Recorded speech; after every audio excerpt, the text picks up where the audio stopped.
Hello viewers, and welcome to this overview video for WRC 8, this coverage overview which will be going through all the content we've produced so far on the game. So if there's anything you've missed, you can check it out, but I thought I would just go through the key elements and we'll cover them here. So we visited Leon, the Kiloton studio, back in April to see an early version of the game with the various esport players, catching up with the developers and giving our input in terms of specific aspects on the game. And it really is, it's not until you look at how much work goes into Rally, the different environments, the weather, there is so much to do. This isn't like just doing a track racing game where you have 10 or 15 tracks and they're the same every year. In this there's enormous amounts of development of the entire environment needs to be put together.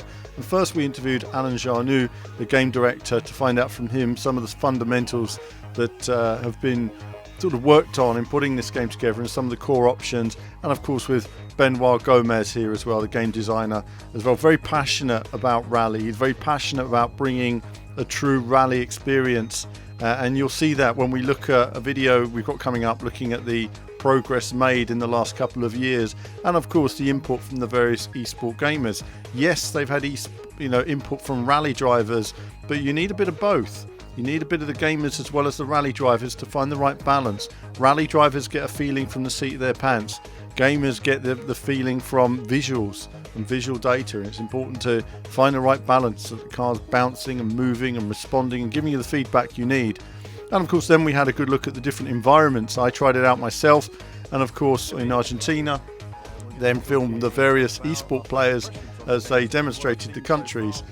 In part 2 of our video selection we moved on to a team chat, myself and Kevin discussing all the elements that we had covered in part 1, discussing our initial impressions. This was a good video worth listening to in terms of really in depth every aspect that we looked at were impressed by, really, in terms of as you see, the weather inclusion. It really is spectacular, and you can see now I understand how difficult it is in the rain. It is very challenging, and I will point out all these esport players were playing with no co-driver, so it's very challenging doing Rally without a co-driver, and then a bit more on those extended runs. Of course, then moving on to our E3 part 1, more of a comprehensive video going through a newer build of the game, and you can see various visual improvements throughout, looking at Argentina before moving on to Monte Carlo. Monte Carlo has developed enormously over the last couple of years, it has to be said, and we'll look at the various improvements made. The handbrake, much more natural in the way it works, much more comfortable through those turns, yet the track is narrow. And playing this more and more, I got more and more used to it and was able to go faster and faster, and very much enjoyed that street section through the Rally. And so then running it again on our first multicam on WRC 8, I like to share as many views as possible with you guys, so everybody gets something out of it. I don't tend to drive from behind the car, so I like to share the multicams, but also I do like to show where possible the wheel input. I think it's really important for people to see that. Some people work a lot with the wheel and saw at the wheel a lot. Rally drivers do. Some people said I'm more of a track racer the way I drive, but it's just simple. My driving style is just simply a bit smoother in the way I work things. It works as required in that sense. Bit of a helicam footage here of Italy, and I do like the helicam. They've really worked in detailing the environments before going through after the Monte Carlo, rallying through Turkey. It looks like an evening view in a WRC2 car, and again multicams of this as well. I wanted to share as much content as possible, give you guys every available angle. Let's not keep anything hidden. Let's get it all out there and show everybody this game and how it works. What do you like, what do you not like as they develop it? And that concluded part 1, eventually with a faster run at the end of Monte Carlo, going back to that. And then of course onto the controller input. Now the majority of people who play this game will be playing with a controller. Really important that it plays well with a controller. And so I went through the 3 main vehicle classes: Junior WRC, WRC2 and WRC. And you'll see me working my way through weather conditions there again, catching me out. But either way, that was my mistake. I mentioned at the time the controller worked really well, very intuitive, and quite frankly it's the best controller handling in a rally game in years. Now on the one hand you say, well, you know, it's not too difficult to say that. Well, I tell you, you know, Gran Turismo handles great with the controller, and I would say WRC 8, it comes from the same cut, the same cloth, you know. And the only way to really run it, I enjoyed it, but I did well. Is it easier on gravel? So I went and ran it on gravel again, all 3 classes, mixed weather conditions, and this time I did even better. I really felt the control much better, and very, very sort of intuitive, picking up and playing in all car classes. I found WRC 2 to be the class I had the most fun in. It was a nice balance between the WRC, which is really fast, really, really powerful cars and very challenging. WRC 2 just felt the most fun out of the 3 classes for me to drive. And I think that's what this is all about. It's about enjoying it. You know, you don't have to run assists off and, you know, really pushing yourself. Then of course I jumped onto a run of triple screen gameplay to see what that was like and give you guys a bit of more of an intense in-car perspective. And again, running Chile here, and lots of changes have been made to the game throughout. You know, it's really been coming along over these past few months, and I'm sure there's still more changes that will come even after release. I mean, the developers are very committed to moving it forward. And then moving on to another triple screen run with in the UK.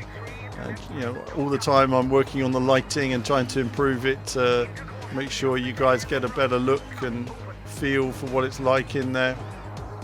And with here you can see at least the handbrake and a bit more work behind the wheel.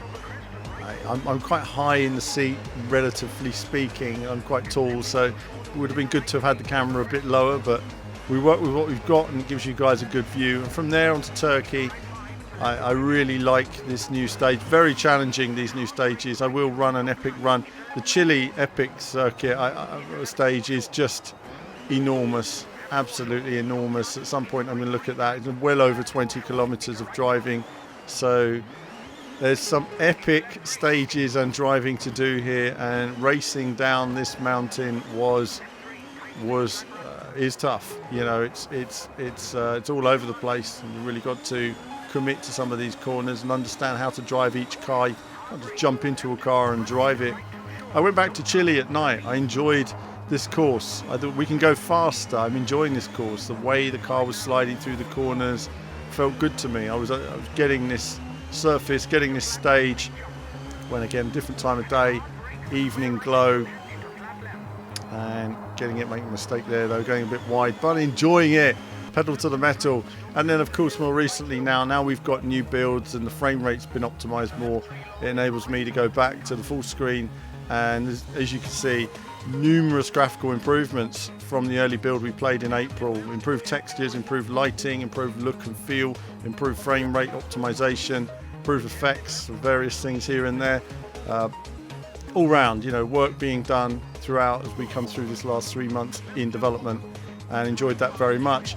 And you guys seem to enjoy it as well, so I've run another one now on the Welsh rally in the epic stage, and this was one of the biggest challenges I've ever played in a racing game. Flat out one of the most difficult challenges.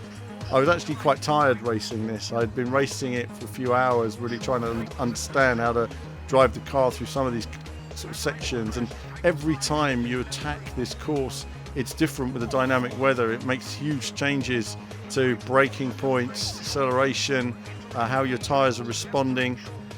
You know, and funny, when I watch it back afterwards, I think, oh, I don't look like I'm very quick, but I know when the rain comes down and the ground gets muddy, there's just no traction and you just have to work with what you've got. But I was giving it full beans on this stage, trying to keep with it. As soon as that rain comes, the track conditions deteriorate enormously, and you've just got to slow down a bit, otherwise you will start to lose control. And of course, then after a few minutes, as the rain continues and you get more standing water, that's when it becomes really tricky. And sometimes after it rains, the puddles are even bigger, and that can cause even more challenges. So the weather plays a big part in WRC 8, and we're going to look at that in more detail on a future video. But this was one video I didn't release actually. I just wanted to show this off as well. This was a triple screen racing through one of the British Rally, the Welsh Rally stages, and again, just it didn't come out so well on camera because it was sort of a night, misty night vibe to it. But either way, I very much enjoyed this run, and I learned. The good news is that just from doing this, it gave me some pointers as to some of the core challenges on the stages, and you know where you're learning. It's like you're driving a WRC car here. Do I know how to drive a WRC car? No. Have I driven a rally car? Yes. But driving a WRC car and then driving a WRC car on the limit, that's a whole world. That's years of experience. And can you slide these cars? Yes. Can you slide them and do donuts? Yes. But can you do it consistently? It's really tough. You've got to find your limit, and then make a new limit, and then make a new limit, find a new limit, and then that first limit you came to seemed like the limit. It's nowhere near the limit, and that's kind of how rally works. When you first play this, and a lot of these videos, like the Argentina stage, I had never run that full stage before. I didn't know what it was. I didn't know what was coming. I was just listening to the co-driver very intently and doing my best. And the same with these stages as well. I don't have enough experience to memorize them all, so I'm having to do my best, get the info from the co-driver and just work with what I've got. And it's very challenging, but very rewarding at the same time. There are times when you get through these stages and you think that was a workout, and that's kind of what rally is. But I just, the physics that they've put in this, I'm going to talk more about this in a video detailing the physics in more detail, because I'm getting asked a lot. And the physics, everything's been changing so much in the game over the past couple of months. Numerous changes all the time, and it's running better as well. And the frame rate and the various optimization makes a big difference to the actual feel of it as well. All coming together nicely. But there's improvements all round. I mean, when you go back and play WRC 6 after playing this, it's another generation in terms of gameplay. Numerous changes to lighting. I mean, this is an older build than we have currently here, so this was from the E3 build. So they have toned down some of the lighting here and there, made everything a lot more subtle. But either way, it still looks pretty awesome, and these stages are great. So I've enjoyed that immensely. And you can turn the windscreen wipers on and off now. You couldn't on this build, but you can now. Have a nice little wiping effect, which is really handy.